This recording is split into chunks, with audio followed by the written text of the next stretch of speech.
And I'm the Regional Child Rights and Business Manager for UNICEF's regional office here in East Asia Pacific.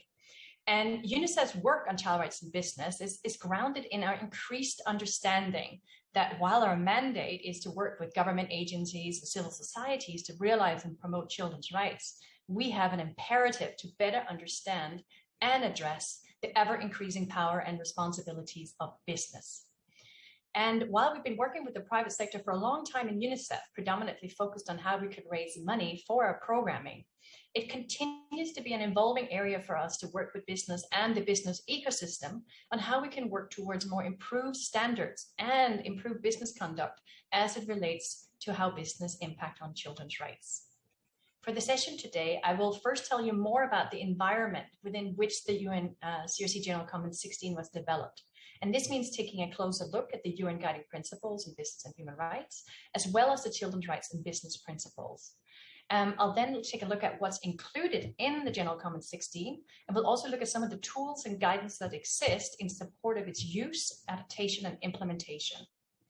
And finally, we're going to be looking at some specific examples of CRC reporting and other ways that the General Comment 16 is being referenced and used by civil societies in other contexts. But let's start at the beginning. So in 2005, the then UN Secretary General Kofi Annan designated a special representative on the issue of human rights and transnational corporations and other business enterprises in order to bring in a new focus and new energy to the business and human rights agenda. And I like to refer to this quote by Kofi Annan: "We're not asking corporations to do something different from their normal business. We're asking them to do this normal business differently." The work of the SRSG led to the unanimous endorsement of the UN Guiding Principles on Business and Human Rights by the United Nations Human Rights Council in June 2011. And this established a global standard of practice, which is now expected of all governments and businesses when addressing corporate impacts on human rights. And I just want to emphasize how the UN Guiding Principles was really a historic achievement. It reaffirmed states' duties to protect their citizens against human rights abuses by business for the first time, and also established for the first time that business itself has a responsibility to respect these rights. And according to the UN Guiding Principles, the corporate responsibility to respect human rights applies to all internationally recognized human rights, because business can have an impact directly or indirectly on the entire spectrum of these rights. And of course, in practice, some rights are going to be more relevant or salient than others, in particularly certain industries and circumstances, and companies are going to have to pay more attention to them. But that's all part of what we see as the human rights due diligence component. And just this year, we celebrated the 10th anniversary of the UN Guiding Principles. And as part of the celebrations and stock taking on the achievements to date, it is really clear that much has been achieved over the past 10 years in terms of changing the discourse around state duties and corporate responsibilities when it comes to human rights. But most notably is probably the clarity for action, which didn't exist before the principles in 2011. Today, there is a normative expectation that business should exercise what's called human rights due diligence. And this process requires business to identify, to prevent, and to mitigate their adverse impacts, and to account and report on how they're addressing them. And this normative clarification is really the cornerstone of the business responsibility to respect human rights. And it's by many considered the most influential contribution of the UN Guiding Principle. But what about children in all of this? So in 2012, and against the backdrop of the UN Guiding Principles in Business and Human Rights, UNICEF came together with Save the Children and the UN Global Compact to lead a process to develop a specific set of principles that could guide companies on the full range of actions that they could take in the workplace, in the marketplace, and in the community to respect and support children's rights. And these are known as the Children's Rights and Business Principles. And the starting point for the principles and for UNICEF's work is that business impact children in so many different ways, including beyond child labor, which has been the most recognized child rights concern for many years in the child rights and business sphere. And of course, it remains a big issue. But companies interact with children on a daily basis in so many other ways, as part of children being the family members of their employees or the workers themselves, as consumers of their products, as members of the communities. And this gives this recognition and understanding that children are both rights holders and stakeholders of business. But we also know that, and with a lot of evidence to back this up, that children are not being adequately considered by business, because the incorporation of children's rights into corporate due diligence processes is really often limited only to this focus on child labor or as part of a philanthropy, community investment activities. But the impacts of business on children extend to such issues as product design, marketing practices, the behavior of staff or subcontractors towards children, the pollution of the environment in which children live and play, the impact of workplace policies that doesn't safeguard maternity rights or promote breastfeeding practices or consider childcare provisions. And all of these impacts are, of course, multiplied across the supply and value chain. So, the children's rights and business principles are important because they build upon the UN guiding principles and they identify these actions that business can take. And they provide a comprehensive framework for understanding and addressing the impact of business on the rights and well-being of children. And the principle can, of course, among other things, be used to inform government's expectations of and engagement with business when it comes to children's rights. And let me just read another quote out from the now late Professor John Ruggie, who was the SRG appointed to lead the process around the development of the UN guiding principles. The children's rights and business principles are an important effort to explore the implications of the UN guiding principles on business and human rights for the human rights of children. Children are among the most marginalized and vulnerable members of society and can be disproportionately, severely, and permanently impacted by business activities, operations, and relationships. So really what the children's rights and business principles are doing is they're unpacking the implications of the UN guiding principles in regards to children's rights. So I was thinking about doing some more unpacking of what are some of the ways that children are impacted by business practices. And I don't think we have time for me to go through all of the aspects, but I did want to just give you an example beyond the child labor examples, which are so often used. So for example, let's look at digital marketing practices and advertising, which is really a basic feature of almost all business and have a huge impact on children. Marketing and advertising can stimulate both positive behavior and can also reinforce disempowering stereotypes. Marketing and advertising can support or impede health, nutrition, and overall well-being. And today, children are really occupying a very unique role in the marketing ecosystem, because they are an extraordinarily powerful consumer group. They're equipped by technology to exercise commercial influence and also by wielding persuasive influence over their parents' buying choices. And although they have become progressively impervious to traditional forms of advertising, their distrust does not extend to familiar online spaces. And we've seen in studies that increasing percentages of children between 12 and 15 are turning to Google for true and accurate information. But only a minority can correctly identify any camouflaged forms of marketing, such as native content or sponsored links. And as advertising has become a social network and an omnidirectional issue, children have been cast as very vulnerable targets and very profitable when it comes to influencers or in terms of other aspects. So really the digital marketing ecosystem operates by collecting data so that they can ensure that children continue to go online. And this is so important that states intervene and civil society act intervenes in terms of making sure that children can go online without their data being used for commercial purposes. And this is where there's a real opportunity for stronger legislation to come into place. So that's just one example of one aspect where children are impacted by the powers of business beyond child labor. But now let's look into the general comment number 16, because it was against this backdrop of the UN guiding principles and the CRBPs, the Children's Rights and Business Principles, that the Committee on the Rights of the Child set out to provide governments with specific guidance on the role of the private sector. And in order to do this, the committee, they launched a series of consultations, both online and in person, to build a broad consensus around this work. And input on this piece was, of course, gathered from state representatives, civil society organizations, from academia, from businesses, and from children themselves. And the committee then adopted the general comment number 16 on state obligations regarding the impact of the business sector on children's rights, which is the long title. And this was done in February 2013. And the General Comment 16 is addressed to all states that have ratified the CRC and optional protocols. And it broadly covers all national and transnational business enterprises, irrespective of their size, their sector, their location, their ownership, and their structure. And also of interest to you, for many of you in this space, is that the General Comment also covers the role of non-profit organizations that are engaged in providing services for the enjoyment of children's rights. And the main thrust of the General Comment 16 is that states have a legal obligation to ensure that private sector enterprises respect the rights of the child and that they do not hinder efforts to realize and advance children's rights, whether directly or indirectly, intentionally or inadvertently, and that they will engage positively in the realization of those rights. The General Comment 16 provides a framework for state parties to direct business activities, operations, and relationships in service of their obligations under the CRC.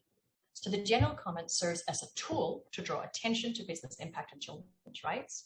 It increases the understanding of the CRC's applicability across the board, and it clarifies how government can and must hold businesses to account. And it's a basis for advocating changes to law, to policy, and to business practices. So, of course, governments have many tools to influence and control business conduct. So here are the 5 different elements that are further unpacked in the General Comment 16. So legislation and regulation, be it in, for example, in relation to employment conditions, to taxation, product safety, the regulation of marketing and advertising that I mentioned before, and digital media. And then it's also about measures to ensure that business undertake child rights due diligence and report on their child rights impact. So that's part of the legislation and regulation and enforcement piece. There are remedial measures ensuring that child victims of violations have meaningful access to justice, including alternatives to litigation. There's policy measures whereby states should ensure that the issue of children's rights in business are included in the overall context of national policy frameworks for the implementation of the convention and tailored guidance and support. Also, and this is specifically mentioned under policy measures, there's a component around support and guidance for small and medium enterprises. And of course, around coordination, monitoring, ensuring that all government bodies are made aware of their obligation when it comes to children's rights in business. But in terms of monitoring, also the need and necessity of gathering data, investigating abuses, and hold business publicly accountable by assessing their performance, which of course is a big role for the national human rights institutes. Collaboration and awareness raising. The committee is recommending that states adopt and implement a comprehensive strategy to inform and educate all children, their parents and caregivers, that business has a responsibility to respect children's rights wherever they operate. And of course, again, this includes a specific role for national human rights institutes, for example, by developing good practice guidance and policies for businesses and disseminating them.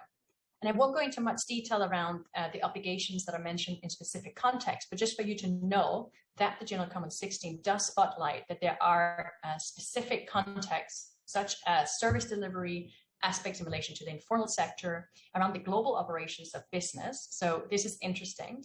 Under the CRC, states have responsibilities within their jurisdiction, but this is not limited to territory. So host states have the primary responsibility, of course, to protect, respect, and fulfill children's rights in their jurisdiction, but including in the context of businesses' extraterritorial activities on operations. And this is a section of the General Comment that has been used in specific cases as well. And then there's an aspect around international organizations and emergencies and conflicts. But now let's look at what tools and guidance that exist in terms of taking this work forward. So UNICEF has developed, together with Save the Children, a user-friendly version of the General Comment. And this is a really useful resource for basically all stakeholders because it explains complex legal content in plain language, and it follows the same structure as the official text so that it can be read side by side. It also includes definitions of common legal and business terms, and it describes other international standards on children's rights and business. And then, together with the ICJ, UNICEF has also developed an operational guidance for governments on how the General Comment can be implemented at the country level. And this guide provides practical advice on how governments can make sure that all business activity respect children's rights through laws, policies, research, monitoring, awareness raising, and remedies. And it highlights the notable national, regional, and international practices, and includes expert recommendations from the UN Committee on the Rights of the Child. I'll come back to an example of how this can be used shortly. And I've also highlighted a third publication, which has been produced by the Danish Institute for Human Rights and the International Corporate Accountability Roundtable and UNICEF, which provides guidance on how children's rights can be addressed in national action plans on business and human rights. So the national action plans on business and human rights offer a way for governments to summarize their existing commitments and establish current priorities, future projects in relation to the UN Guiding Principles in business and human rights. And I'll shortly speak a little bit more about the Thailand NAP as well. So all of these three applications we'll make sure that we share with you after so that you have easy access to them and can read through them in more detail if you should be interested in doing so. And then finally, before going into the examples, I did want to provide just a quick overview of the standards and guidance and how it all interlinks. So first of all, just to clarify that the children's rights and business principles do not create new obligations for business. So they build on international recognized standards and provide an operative framework for companies to respect children's existing rights as they're established in the Convention on the Rights of the Child and in relevant ILO conventions, specifically Convention number 138 on minimum age and 182 on worst forms of child labor. And they also put forward the idea that companies have a responsibility to respect human rights as outlined in the UN Guiding Principles and in the 10 principles of the UN Global Compact. So the children's rights and business principles, in summary, provide a child rights lens to the global standard on business and human rights, which has been established by the UN Guiding Principles. And of course, then the CRC General Comment number 16 spells out the role of government in supporting children's rights in the context of business activities by providing this authoritative guidance on how to regulate, how to influence, and engage with the private sector to make sure that they are respecting children's rights. So I'm going to provide a few examples here of what this looks like in terms of operationalization.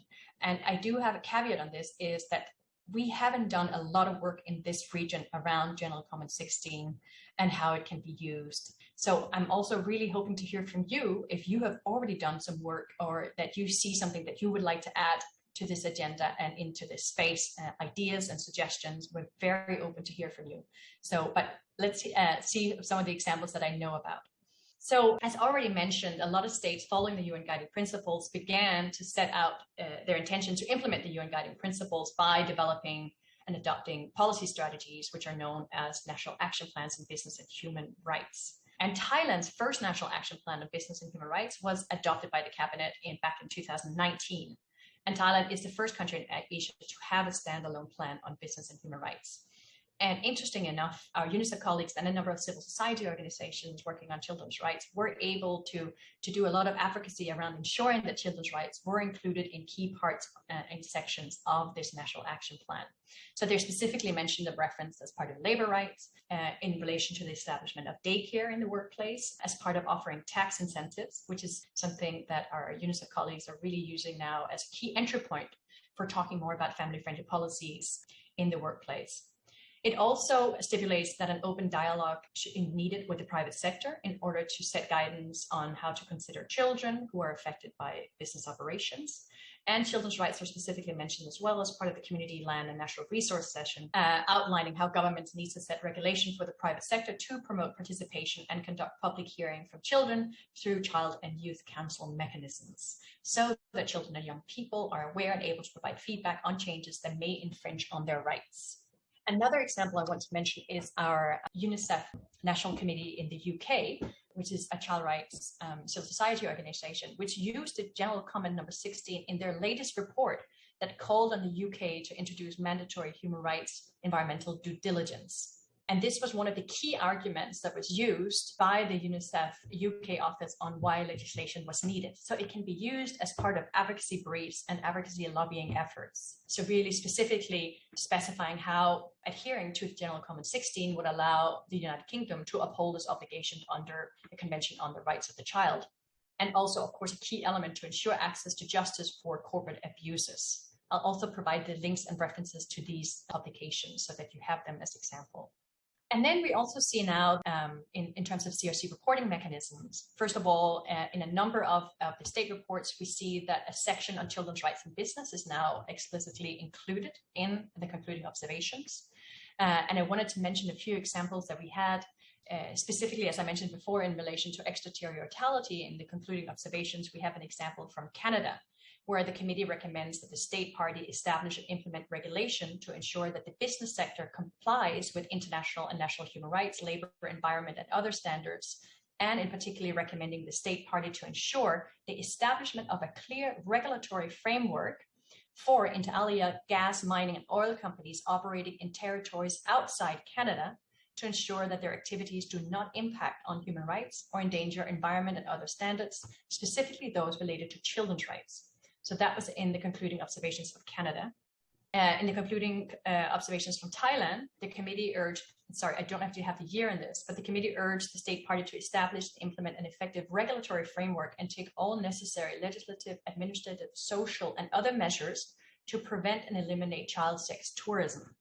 And in Myanmar, we saw a specific reference in concluding observation around labor inspectorates. So the committee recalls in previous concluding observations and strongly recommend that the state party improve labor inspections to ensure that these comprehensively monitor all aspects of the work environment, including the use of child labor. And a final example is I wanted to flag the work of our colleagues in UNICEF Vietnam, as well as their partners there, including UNDP and the Chamber of Commerce and Industry and the National Human Rights Institute, because they have done a lot of work using the General Comment number 16 to train government ministries and agencies on all the elements of the General Comment number 16. They've been working to do a mapping as well. Sorry, they've actually done a national launch of that publication I mentioned before, which is this practical guide for states on how to implement the General Comment 16. They did a national launch in Vietnam, bringing together all the Vietnam relevant Vietnam ministries and agencies and officials. And most lately, they have been working to do a mapping and capacity assessment of relevant government ministries and other key business stakeholders in relation to their implementation of General Comment number 16. So really, this work will allow them to have the evidence to do more targeted awareness raising and capacity building relevant government entities. So I'll stop here, but this was just some examples of the various ways that the work on child rights in business, and specifically the General Comment number 16, is being used and rolled out. But again, thank you so much.